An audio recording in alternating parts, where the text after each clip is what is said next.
ದೇಶದ ಜನರಿಗೆ ದೊಡ್ಡ ಹೊರೆ ಆಗ್ತಕ್ಕಂಥ ಒಂದು ಕೆಲಸವನ್ನು ಮಾಡಿದೆ. ಅದರಲ್ಲಿಯೂ ಕೂಡ ವಾಣಿಜ್ಯ ಒಂದು ಗ್ಯಾಸ್ಗಳನ್ನು ಅನಿಲಗಳನ್ನು ಯಾರೆಲ್ಲ ಬಳಕೆಯನ್ನು ಮಾಡ್ತಾ ಇದ್ದಾರೆ, ಹೋಟೆಲ್ ಮಾಲಕರು ಅಥವಾ ಸಣ್ಣ ಸಣ್ಣ ಉದ್ದಿಮೆದಾರರು, ಅವರೆಲ್ಲಿಗೆ ಒಂದು ದೊಡ್ಡ ಸಿಡಿಲು ಬಡಿದಿರ್ತಕ್ಕಂಥ ರೀತಿಯ ಒಂದು ಅವ್ರ ಮೇಲೆ ಪ್ರಹಾರವನ್ನು ನಡೆಸ್ತಕ್ಕಂಥ ಕೆಲಸವನ್ನು ಇವತ್ತು ಈ ದೇಶದ BJP ಸರ್ಕಾರ ಮಾಡಿದೆ.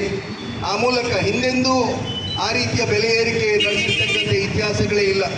ನಮ್ಮಲ್ಲಿ ಕ್ರೂಡ್ ಆಯಿಲ್ನ ಬೆಲೆ ಜಾಸ್ತಿ ಆಗಲಿ ಕಡಿಮೆ ಆಗಲಿ ಅದನ್ನು ಒಂದು ರೀತಿಯಲ್ಲಿ ಸಮತೋಲನವನ್ನು ಇಟ್ಕೊಂಡು ಹೋಗ್ತಕ್ಕಂಥ ಒಂದು ಪ್ರಯತ್ನವನ್ನು ಈ ಹಿಂದೆ ಆಡಳಿತ ನಡೆಸಿರ್ತಕ್ಕಂಥ ಎಲ್ಲ ಸರ್ಕಾರಗಳು, ಅದು ವಾಜಪೇಯಿಜಿಯವರ ಸರ್ಕಾರ ಇರ್ಬೋದು ಅಥವಾ ಅದರ ನಂತರ ಇರ್ತಕ್ಕಂಥ ಎಲ್ಲ ವಿರೋಧ ಪಕ್ಷಗಳ ಸರ್ಕಾರಗಳು ಕೂಡ, ಕಾಂಗ್ರೆಸ್ ಸರ್ಕಾರಗಳು ಕೂಡ ಒಂದು ರೀತಿಯ ಆಡಳಿತ ವ್ಯವಸ್ಥೆಯಲ್ಲಿ ಸಮತೋಲನವನ್ನು ಕಾಯ್ದುಕೊಳ್ತಕ್ಕಂಥ ಪ್ರಯತ್ನವನ್ನು ಮಾಡ್ಕೊಂಡು ಬಂದಿದೆ.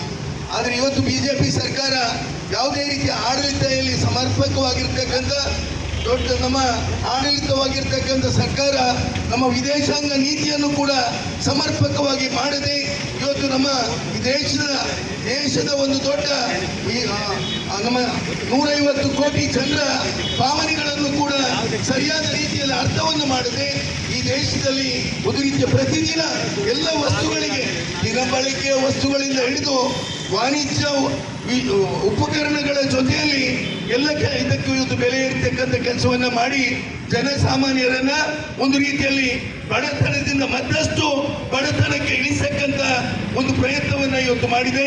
ವಿಶೇಷವಾಗಿ ಇವತ್ತು ನಾವು ಅರ್ಥ ಮಾಡಿಕೊಳ್ಳಬೇಕಾಗಿದೆ, ಈ ಒಂದು ಮಟ್ಟಕ್ಕೆ ನಮ್ಮ ಬೆಲೆ ಏರಿಕೆ ಮಾಡ್ತಕ್ಕಂಥದ್ದು ಒಂದು ಸಿಲಿಂಡರ್ನ ಮೇಲೆ ಇವತ್ತು ಆ ಸಿಲಿಂಡರ್ನಲ್ಲಿ ಇರ್ತಕ್ಕಂಥ ಒಂದು ಎಷ್ಟು ಲೀಟರ್ ಅಥವಾ ಎಷ್ಟು ಲೀಟರ್ ಇವತ್ತು ಅನಿಲಗಳಿದೆ, ಆ ಅನಿಲಗಳಿಗೆ ಹೊಂದಕ್ಕಂಥ ರೀತಿಯಲ್ಲಿ 1,000ಕ್ಕೂ ಹೆಚ್ಚು ಅದನ್ನ ಬೆಲೆ ಏರಿಸತಕ್ಕಂಥ ಅವಶ್ಯಕತೆ ಇದ್ದೇ ಎಂಬುದನ್ನು ಇವತ್ತು ಅವರು ಮಾಡಬೇಕಾಗಿದೆ. ಇದನ್ನು ತಕ್ಷಣ ಸರ್ಕಾರ ಮರುಪರಿಶೀಲನೆ ಮಾಡಬೇಕಾಗಿದೆ. ಇವತ್ತು ನೂರಾರು ಹೋಟೆಲ್ಗಳು ಇವತ್ತು ಇಡೀ ರಾಜ್ಯದಾದ್ಯಂತ ದೇಶದಾದ್ಯಂತ ಬಂದ್ ಆಗ್ತಕ್ಕಂಥದ್ದನ್ನು ನಾವು ಕಂಡಿದ್ದೇವೆ. ಅಲ್ಲಿ ಅದೆಷ್ಟು ಜನ ಕೆಲಸ ಮಾಡ್ತಕ್ಕಂಥ ವ್ಯಕ್ತಿಗಳಿಗೆ ಇವತ್ತು ಉದ್ಯೋಗ ಇಲ್ಲದೆ ಅವರು ಪರದಾಡ್ತಕ್ಕಂಥ ಒಂದು ವ್ಯವಸ್ಥೆಯನ್ನು ಕೂಡ ಇವತ್ತು ಮಾಡಿದ್ದಾರೆ.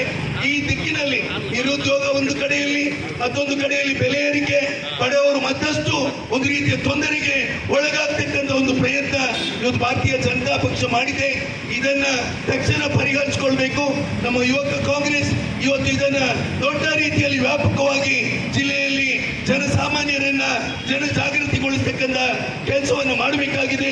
ಈ ನಿಟ್ಟಿನಲ್ಲಿ ಪ್ರತಿ ಭಾಗದಲ್ಲಿ ಪ್ರತಿ ಊರಿನಲ್ಲಿ ಕೂಡ ನಮ್ಮ ಯುವಕ ಕಾಂಗ್ರೆಸ್ ಇವತ್ತು ಇದರ ಬಗ್ಗೆ ಪ್ರತಿಭಟನೆಯನ್ನ ಮಾಡಿ